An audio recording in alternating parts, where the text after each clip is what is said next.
పిత పుత్ర పవిత్రాత్మ నామమున ప్రతి ఒక్కరికి శుభోదయం. జ్ఞానవాణి యొక్క జ్ఞానవాక్కులను ఆలకించుదాం, అనుసరించుదాం, ఆత్మలో ఎదుగుదాం. ఈరోజు అందరికీ ఇష్టమైన దైవ దీవెనల పరంపరలను గురించి లేవీకాండము 26వ అధ్యాయంలో ధ్యానించుకుందాం. God's love is unconditional with one condition, that is obedience. God's blessings are boundless if you are in one boundary, that is obedience. God's kindness is unimaginable if you imagine yourself in one virtue, that is obedience. God will bless your life in full, in abundance, if you obey Him. పరిశుద్ధ గ్రంథములో నాకు ఇష్టమైన అధ్యాయాలలో లేవీకాండము 26వ అధ్యాయము 1. ఎందుకంటే దేవుని దీవెనలు, ఆశీర్వాదములు సమృద్ధిగా ఇక్కడ అనుగ్రహించబడతాయి. దేవుడు మిమ్ము దీవించునుగాక. నీవు దీవెనలు పొందుదువుగాక. నీకు, నీ కుటుంబానికి, నీ సంస్థకు, నీ దేశమునకు కావలసిన దీవెనలన్నీ ఇక్కడ ఈ అధ్యాయంలో ఉన్నాయి. చాలా సమృద్ధిగా కావలసినన్ని, నీవు అనుభవించగలిగినన్ని, కోరుకున్నన్ని. దేవా, ఇన్ని దీవెనల అని నీవు ఆశ్చర్యపోయే అన్ని దీవెనలు నీకు దొరుకుతాయి. నీకు మాత్రమే దొరుకుతాయి. గుంపులో గోవింద కాదండి. దొరికింది ఏదో ఏరుకోవటం అంతకంటే కాదండి. Life in fullness, blessings are abundance. సమృద్ధిగా, సంతృప్తిగా, లోటు లేనంతగా ప్రభువు అందిస్తారు. బట్ వన్ కండిషన్, అదే ఆయన ఆజ్ఞలకు విధేయించడం. విధేయించు వారికి కొరత లేనన్ని దీవెనలు వారి సొంతం. ఎవరికి విధేయించాలి? ఎందుకు విధేయించాలి? ఎలా విధేయించాలి? ఈ రోజుల్లో చిన్నారులకు, యువతీ యువకులకు ప్రశ్నలు ఎక్కువ. రీజన్స్, కారణాలు కావాలి. ఎవరికి విధేయించాలి? దేవునికి విధేయించాలి. ఎందుకు? ఆయన నిన్ను తన పోలికలో సృజించుకున్నాడు కాబట్టి దేవునికి విధేయించాలి. ఎలా విధేయించాలి? 10 ఆజ్ఞలను పాటించుట ద్వారా దేవుని ప్రేమను చవిచూచిన వారికి, ఆయన దీవెనలు అనుభవించు వారికి 10 ఆజ్ఞలు పాటించడం పెద్ద కష్టమేమీ కాదు. ఈ అధ్యాయంలో దేవునికి విధేయిస్తే ఏం జరుగుతుంది? విధేయించకుండా ఉంటే ఏం జరుగుతుంది? మేలేమి, కీడేమి? ముందు విధేయించకుండా ఉంటే జరిగే కీడును, నష్టమును తెలుసుకుందాం. అవిధేయత వలన దేవుని ప్రేమించకుండా నిలువెచ్చని విశ్వాసం కలిగి ఉండి ఆయన కృపను, ప్రేమను అలుసుగా తీసుకొని పట్టించుకోకుండా ఉంటే మాత్రం శిక్ష 7 రెట్లు ఉంటుంది. 7 అంతల శిక్ష ఉంటుంది అని ఒకసారి కాదండి, 3 సార్లు ఈ అధ్యాయంలో పదే పదే ప్రభువు హెచ్చరిస్తున్నారు. ఏముందులే అని everything we take it for granted. ఈ అవిధేయత వలన 7 రెట్లు శిక్ష. ఏమిటా శిక్ష?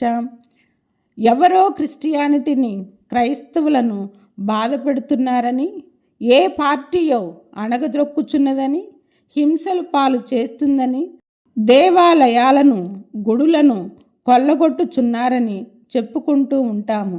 అవి కూడా నిజమేమో. కానీ స్వయంగా ఇక్కడ 26వ అధ్యాయంలో ప్రభువే పలుకుచున్నారు. మీరు అవిధేయులై ఉన్నారు కనుక మీ మందిరమును కూలద్రోయుదును, మీ విగ్రహములను పడగొట్టెదను, అంటు రోగములతో మిమ్ము పీడించెదను, మీ పంటలు పండవు, అకాల వర్షాలు వచ్చి మిమ్ము ముంచివేయును. రీసెంట్గా విజయవాడ సంఘటన గుర్తుకు వస్తుంది. యుద్ధాలు జరుగుతాయి, నిజంగానే ఇప్పుడు జరుగుతున్నాయి. ఇలా ప్రభువు చెప్పినవన్నీ మన కళ్ళ ముందే జరుగుతున్నాయి.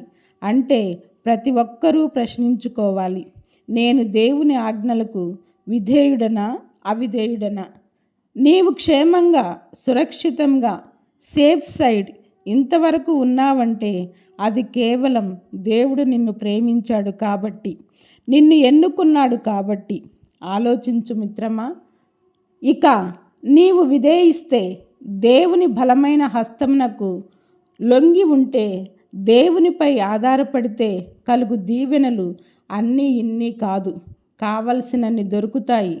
విధేయించి మట్టసంగా జీవిస్తే దొరికినన్ని దీవెనలు, కావలసినన్ని వరాలు, అనుభవించగలిగినన్ని ఆశీర్వాదాలు మీకు దొరుకుతాయి.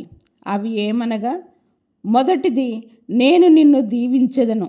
దేవుడు దీవించడం మొదలు పెడితే కోట్లకు కోట్ల ఆస్తి దేవుని దీవెనలతో సాటిరావు. దేవుడే దీవించడం మొదలు పెడితే నీ జీవితం ఒక మహా అద్భుతం. దేవుని వాగ్దానం, నేను మిమ్ము దీవింతును. లేవీకాండము 26వ అధ్యాయము 9వ వచనం. ఇంకా దీవెనలు ఏమనగా, సకాలమున వర్షాలు కురియును, మీ పొలములు చక్కగా పండును. ఎంతవరకు అంటే, విత్తనం నాటిన దగ్గర నుండి కోయు వరకు, కోసిన నాటి నుండి మరలా విత్తు వరకు ధాన్యము మీ ఇంటిలో ఉండును. అనగా తిండికి లోటుండదు. మీకు చీకు చింత లేకుండా బ్రతుకుదురు.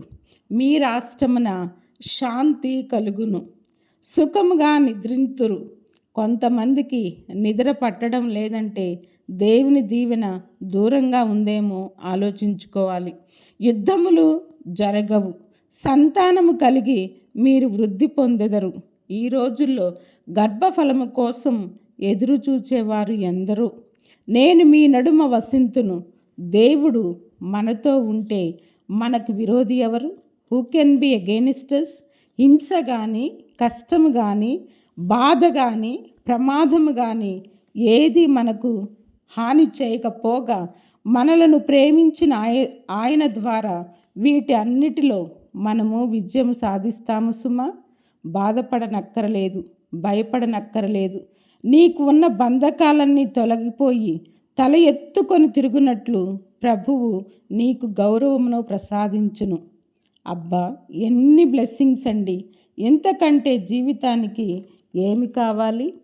ఆశే నీకు విధేయత, శ్వాసే నీకు ధర్మశాస్త్రం, పరిశుద్ధ గ్రంథం. ప్రాణం ఉన్నంత వరకు విధేయించుదాం. ఆ తర్వాత పరలోకం చేరుదాం. అటు తరువాత దైవంతో లీనమవుదాం. అదే నీ జీవిత ధ్యేయంగా మలుగుదాం. Thank you one and all. God bless you. దేవుని దీవెనలతో నిండిపోవునుగాక. ఆమెన్.